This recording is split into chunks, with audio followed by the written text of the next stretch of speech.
In this video, I will introduce the two-dimensional material, its properties and application. So this plot shows the current trend in 2D material. If you go to ISI Web of Science and search a term two-dimensional material, you can get a plot, a number of publication with respect to the year. You will notice that in year 2021 alone, more than 11,000 papers got published on 2D material. So that means almost roughly more than one paper is getting published each hour. So by the end of this video, possibly there will be one more paper get published on 2D material. So as we know how to create a new structure, if you have a box of Lego block and through combining multiple Lego blocks, you can create a different types of toys. So what is the benefit of this? You don't need to buy many toys. That means it's a cost effective and very good for the brain exercise of the kids. Similar thing can be applied to the 2D material. So how to create a new material? For example, this is our periodic table and we have a range of elements. By combining different elements, we can create a compound that can be like alloy, doping or oxides. And the same compound, if you reduce the size, then we call it as a nanomaterial. Usually at nanoscale, the properties of a material are entirely different than what we see at the bulk. So that means by just reducing the size, changing the morphology, we can have a new material. The third term is a 2D material, which we'll discuss in this presentation. So let's discuss about the nanomaterial. What is nanomaterial? According to ISO 2015, a material with any external dimension in nanoscale, that means size range from 1 to 100 nanometer, or having internal structure or surface structure in the nanoscale is called a nanomaterial. Now let's compare how small is nano. This is a football, and if you place football in front of earth, how it will look. Similarly, if you put a nanoparticle in front of a football, it will look in the same ratio. So this gives a rough idea about how small is a nano. We can also do comparison. Say for example a piece of paper. If you see the thickness, it's almost 10 to the power 5 times that of the nanometer. Human hair is almost 80,000 nanometer thick. A DNA is 2.5 nanometer diameter. A gold atom is 0.3 nanometer in diameter. So why nanomaterial? Nanomaterial is because high surface area to volume ratio often makes nanomaterial much more reactive than bulk material composed of the same chemistry. Let's assume that you have a cube with an edge of 2 cm, so the total volume will be 8 cm cube. If you calculate the surface area, it will be around 24 cm square. So the ratio of volume to surface will be 24 by 8, that's a 3:1, the surface to volume ratio. Similarly, let's consider that you have another cube with the size half of that of the previous cube, that is 1 cm. And again you do the calculation, you will come to know the surface to volume ratio in this case will be 6:1, that is 6 by 1. So in this case you can see as you reduce the size, surface to volume ratio has increased a lot. So now assume that you go down to nanoscale. That means if you have nanomaterial, then you will have more number of atoms sitting on the surface than in the core. So that you will start to expose the red surface area to the outside world. Now if you cut down these sheets into the rods, so it's called 1D, in which along with the red, now the blue surface area will also start to expose to the outside world. Now if you cut down these 1D rods into cubes, that's a 0D. So along with red and blue, a green surface also start to expose to the outside world. So 0D means all the 3 dimensions are in the nanoscale. 1D means only 2 dimensions are in nanoscale, whereas 1 dimension is in the micro or bulk. 2D means only 1 dimension is in the nano, whereas 2 dimensions are in the microscale or bulk. Now in this talk we will be discussing about 2D. So how can we make a 2D material? One approach is a thin film, another approach is atomically thin sheets. So what is thin film? Thin film, you can see our example, a device made out of vertically stacked thin films. So here is the example of PZT, platinum and copper iron oxide, which are placed one over other. Now if you look at the surface morphology, you can see a lot of granular structure. But whereas in case of atomically thin sheets, the thickness of a graphene, this is an example of single atomic thick graphene, is just at 0.34 nanometer, which is 1 atomic thick. Secondly, consider 3 atomic thick MOS2, which is thickness of 0.65 nanometer.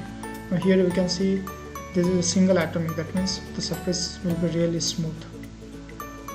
Now, what is thin film? Again, a crystalline or amorphous layered material in the range of nanometer to several micrometer in thickness. That's a thin film. What are the shortcomings of thin film? It has an active dangling bond, which is not required from electronic application point of view. And these bonds are created because of unsatisfied valence or immobilized atom. Let's consider example of silica with a valence state of 4 valence electron. Now, if you create a 2D, if you prepare a thin film of a silica, the atom sitting on the surface will have a trap state, because since silica has a 4 valence electron, so it will form 4 covalent bond with the neighboring silica. But at the atom sitting on the surface will not have are exposed directly to the outside world. They will have unsatisfied valence on the immobilized atom. We can call it as a trap state. Now, this can absorb oxygen from the atmosphere to satisfy the valency, or it can be done externally by hydrogen passivation. So this way we can reduce the trap. So this is an extra efforts we need to take a thin film. There is another disadvantage, fundamental limit below which quantum tunneling become unavoidable, due to which it's hard to scale down the device size. So we know well-known Moore's law, the number of transistors on microchip doubles every 2 years. So there is a plot from the Wikipedia, and it shows a linear increase in behavior with the time. In 1975, there were 167 transistors per millimeter square. In 2020, it almost become 0.1 billion per millimeter square. Let's consider example that we have people around 167 sitting in a lecture hall.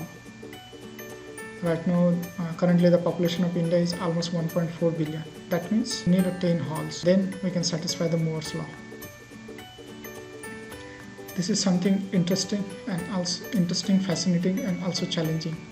But with the time, we see Moore's law may fail by the end of 2025. Another problem is epitaxial growth is must for vertical heterostructure device of different material that limit material choice. So for example, as I shown before, here we have 3 different types of thin film grown over one or other. It is required that they should have epitaxial growth, otherwise it can derail the device performance. So in another word, you cannot use the concept of Lego block to have different types of toys. Now come to atomically thin 2D material. This is an example of graphene and the 3 atomic thick MOS2. So why 2D material over thin film? These are the few advantages of 2D material. There are a lot more. The first thing is nanostructure crystalline material with a thickness of only one or few atoms. One can scale down the device size. That is the biggest advantage. Second part is a bulk material. They have ununiform surface area and also has a dangling bond, as I discussed before. But in case of 2D material, it's free from the dangling bond and uniform and fixed thickness because it's an atomic level resolution. Third, that means extremely flat material without surface dangling bond. Third, quantum tunneling occurs naturally and it's controllable through the band engineering in vertically stacked 2D material. Fourth is vertically stacking up 2D with 0D, 1D and 3D is possible due to weak van der Waals bonds. We'll discuss more about the van der Waals bonds in the next slide. Before that, let's see the history. Back in 1859, Boride failed attempt to exfoliate a single sheet from a graphite. Then Perez and Landau in 1937, according to them, 2D materials does not exist. Later in 1947, Valence calculated the band structure of single layer graphite. Then Hans and Peter in 1962 introduced the term graphene, that is a single layer of graphite. Finally, JM and Novesolo in 2004 exfoliated and characterization of stable graphene. So by the end of 2010, they won a Nobel Prize for exfoliation and characterization of graphene layer. Now in 2022, we have almost more than 1000 2D materials apart from the graphene. So why graphene is so important? Why do they get the Nobel Prize within just span of 6 years? So here are a few key points or key characteristics of the graphene. Graphene is a 2D semi-metallic material. It's a semi-metallic with a zero band gap, a single sheet of carbon atom in a honeycomb structure. Electron mobility of graphene is 100 times higher than silica. Most thinnest, lightest, strongest, stretchable, transparent, lowest reactive material known to humankind. That is what graphene is. It's a wonder material. Now, if you stack this graphene layer one over other, then it's called a graphite 3D structure. So how these layers are connected with each other? They are connected by the weak van der Waals forces. If you look at within a graphene sheet, then it has a strong covalent bond. The covalent bonds are 100 to 1000 times stronger than the weak van der Waals forces. And that makes a huge difference between graphite and the graphene. A simple and easy way to exfoliate graphene is you just take a pencil which has a graphite, rub this on a paper, use a scotch tape and try to peel it. If you do it multiple times, at the end you will end with a single crystalline monolayer graphene. You can check their property or the single layer property. You can study single layer property by using optical microscopy, Raman spectroscopy or TEM, SEM techniques. So apart from graphene, what are the different types of 2D material? If you look in the periodic table, there are range of 2D material available in today's world. So for example, 2D metal composites, these are the oxides. 2D transition metal dichalcogenides is made out of the D block element and the chalcogenides, sulfur, selenium and tellurium. So it's like a MoS2, MoSe2 and so on and so forth. There are also metallic dichalcogenides, also genus semiconducting dichalcogenides.